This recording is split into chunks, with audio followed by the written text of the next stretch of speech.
What's up, everyone? Welcome back to the channel. Today's video is going to be just a little different. So last year we installed a wood stove in our house for a few reasons. One, I like wood heat. Two, if the power goes out, we still have a way to heat and cook in the house. But probably one of the main reasons we did that was to help lower our utility bill. And overall, I mean, yeah, we're accomplishing that. Our usage has went down, but the rates have went up. So it's kind of the same money as it was last year with less usage. So I guess, yeah, we are saving money from what it should be if we were running the furnace all the time, but we're really hoping to see a lower overall price on our electric bill. But one of the other things we run into during the winter time is I have 2 meters that I pay for, and I have to pay a membership charge for each meter, and it's $40 or $45 for the membership charge. And my shop and the big shop are tied into the same meter. So hopefully you can see big shop, my shop, they're both tied into that pole right there that's got a meter on it. That's what supplies those two shops. This pole down here, that supplies our house. So I have 2 meters that we have to pay a membership charge for. Now here in the future, that's going to change. But for now, the shops up there, during the spring, summer, and fall, most of the time, the electric bill is anywhere from $50 to $60 a month, which I like that, but you know, $40, $45 of it is a membership charge, so the actual usage isn't that high. I use a lot of battery tools. 95% of the time if I'm welding, I use my gas-powered Bobcat. So the usage ends up being the doors, the lights, stuff like that, a few corded tools, but overall, it's a fairly low bill. So we just recently got our bill for the shops up there and the house, and the shop jumped up substantially. It was a little over $140 for those two shops. And the only thing that has changed is the big tractor, the heater for it is plugged in, and Dad's truck, the heater for it is plugged in most of the time whenever he's here. So the usage for running the heater on the tractor and the truck jumped the bill up about $100. Now we do notice a change every year when wintertime rolls around. When I plug in my first gen and Dad plugs in his truck, it always goes up. It usually equals out to about $1 a day is what we figured. But since the rates have went up, it is more than $1 a day now. So I bought a few things that I'm going to try and see how well they work and if they still work for the heaters like they should. And hopefully using these things, it's going to lower our utility bill up there quite a bit. So like right up here on my first gen, you can see lights on it, little green light for a cord for that heater. And here's the other side, the black cord right there, that's for the truck. The yellow one, that goes to the tank heater for the calves. So here's what I got to try to save on some energy. Instead of having the heaters plugged in for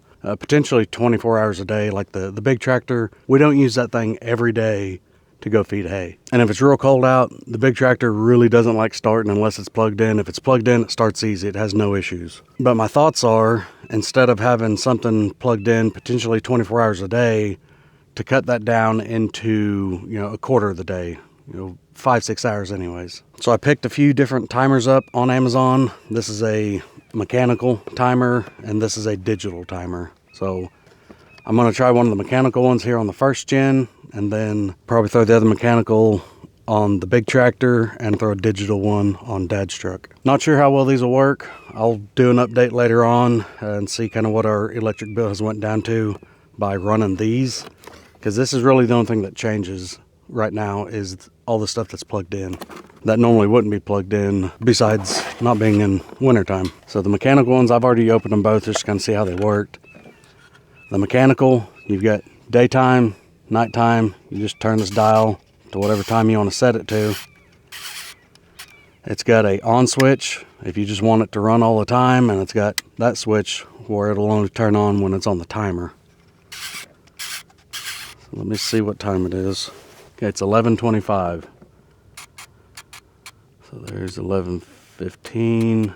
That's almost 11:30. That's close enough. So my first gen, I normally leave the house at 4 a.m. or a little before when I'm working day shift. So I think I want this to kick on around 11 at night and kick off at 4 a.m. Somewhere right in there, I think it'll be fine. Now the way you set these, it's got little push pins. Set all these down. If it's down, it's going to turn it on. So all the up is going to be when it's off. So you can see basically about a quarter of the day there'll be electric running through this outlet. So we'll give this a try. I'll go get this plugged in, get the first gen plugged into it, and I don't know. We'll see. Hopefully this will work.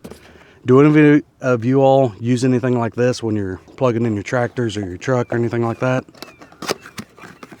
And then the digital. Here's the digitals. Now each one of them does have 2 outlets on it. This one I already did set the time to it. It's 11:25 there. This one's kind of neat because you can set different times for different days of the week. You can go, Sunday through Saturday, and it's got several different programs. So there's 1 time, there's 2, 3, 4, 5, 6, 7. So you can do 8 different times to turn it on and off. And you can pick what day of the week it is or whatever. So I don't know. I think I'm going to prefer the mechanicals, but we'll see.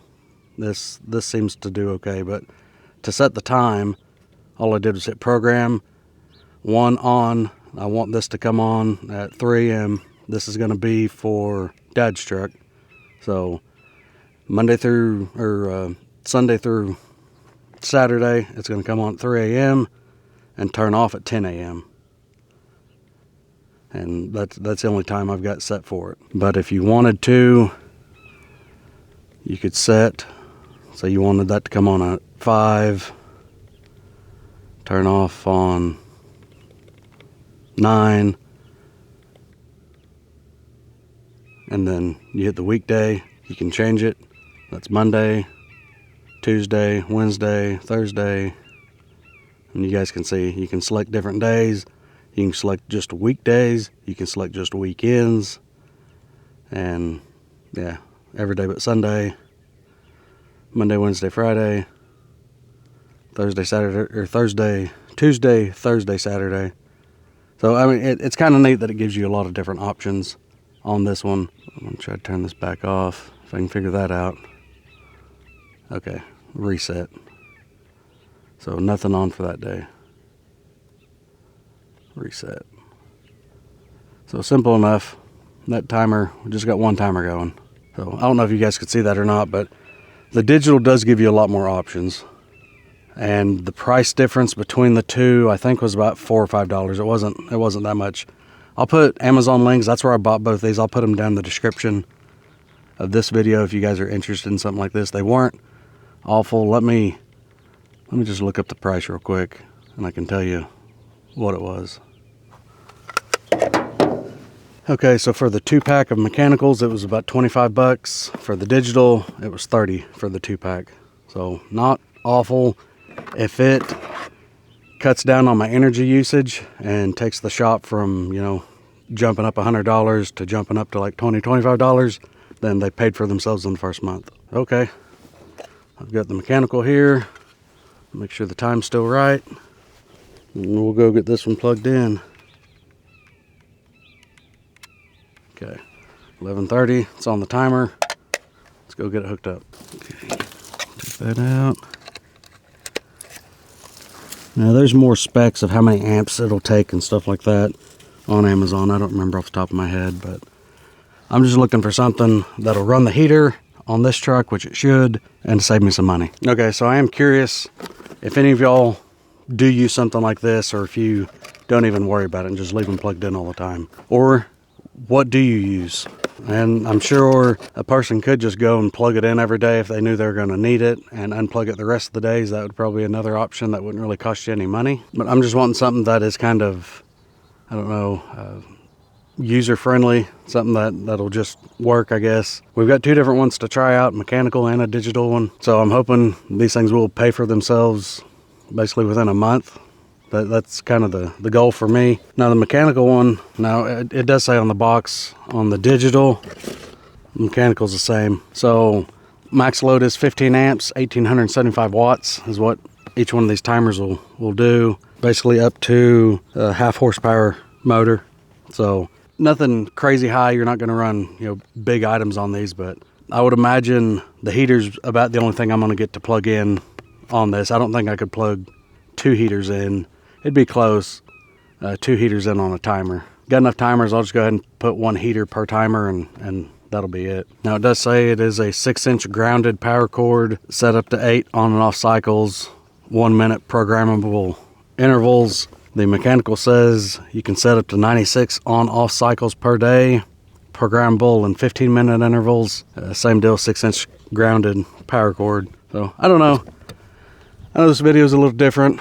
It was something we were going to try just to see, and something I can update you all with, just because it was kind of a shock when you're used to paying roughly $50 a month for an electric bill, and then it jumps up, you know, $100. And yeah, I mean, that's kind of cheap anyways. Our house is a whole lot more expensive than the shop. But here soon, I am going to go ahead and get some underground wire, and I'm going to call the power company and have them come pull that meter, because I'm tired of paying the $45 a month for a membership fee for the shop when I'm already paying the same membership fee for the house. So we're going to buy some wire. I'm going to trench a line to another meter, to one of the house meters, and that's how we're going to power the shops. So that'll save us the $45 a month, and I don't think it'll take very many months of that to pay for the underground wire to run 100 yards or whatever. That's something I probably should have did a long time ago, but when we moved the mobile mansion out, that meter was there. I had my little shop hooked up to it. Several years later, we built a big shop, the one that's up there, and we just tied power into it to the same meter, and that's just how we powered them. But I think to save money like we want to, just doing away with that meter and that extra membership that we have to pay for, that's going to be the best direction to go. But everyone, I really hope you enjoyed the video. If you did, give the video a thumbs up, and we'll see you guys in the next one. Thanks.